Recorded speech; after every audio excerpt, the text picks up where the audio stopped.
Fungus is a growing threat among various species. Growing rapidly across several species of snakes, a new type of fungal disease is being discovered, and very little is known about the cause and effects of this fungus. Most of the studies have been done along the eastern coast of the United States, leaving a gap in the knowledge of this disease in the Midwest. I set out to test a small population of ringneck snakes at the Broken Kettle Grasslands Reserve in Plymouth County.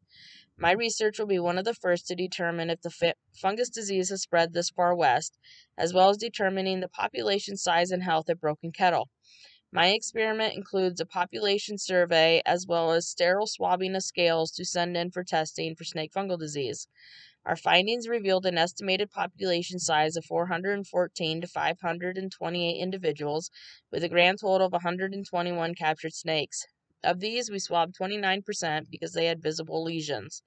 The swabs were sent to a DNR lab for testing, where they are still pending due to setbacks from COVID-19.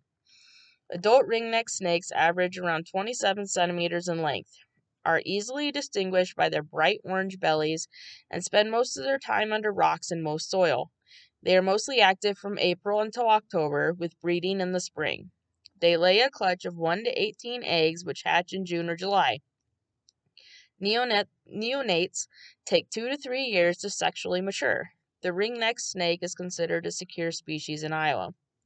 Snake fungal disease was first identified in timber rattlesnakes, appearing to be a severe skin infection that caused lesions, swelling, and ulcers. The disease causes behavior changes and can get severe enough to cause difficulty molting and eating.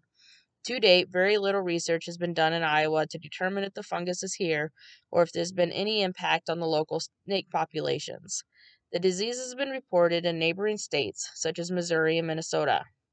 There are 15 known species affected by snake fungal disease, including, but not limited to, the ringneck snake, eastern fox snake, eastern racer, and eastern garter snake.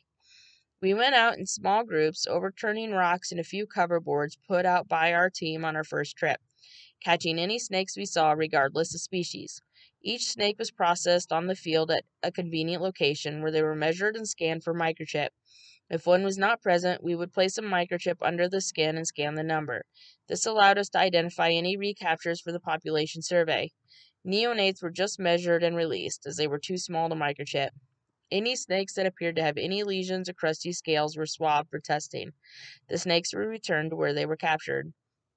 We did capture 5 other snake species: the eastern milk, eastern racer, plains garter, red-side garter, and western fox. We microchipped and swabbed these species as well, however their numbers were not included in our data. As stated prior, snake fungal disease has been found in eastern racer populations, one of the species found at Broken Kettle. Finding out if any of these 4 racers we found were positive will be valuable information for future studies. With a total capture of 121 individual ringneck snakes over the 3 seasons of surveying, the population was determined to be around 414 to 528 individuals. Expected populations in the wild range from 719 to 1,849 individuals based on a study done in Kansas. Our numbers could have been affected by several factors, such as we were in a drought state last year, which can significantly affect snake populations. It also helps to do population surveys over multiple years, which we were unable to do. The pandemic also prevented us from getting out in the spring of 2020, putting off our surveying until the drier summer months. In conclusion, the snake population of Broken Kettle Reserve appears to be healthy, with only 29% showing damaged scales. We are hoping to receive the results of the fungal testing in May, and then we can determine if the damaged scales are injuries or another causality of snake fungal disease.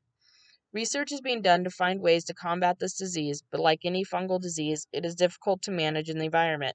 It is my hope that future students will continue doing snake surveys, gathering more thorough data on the population at Broken Kettle.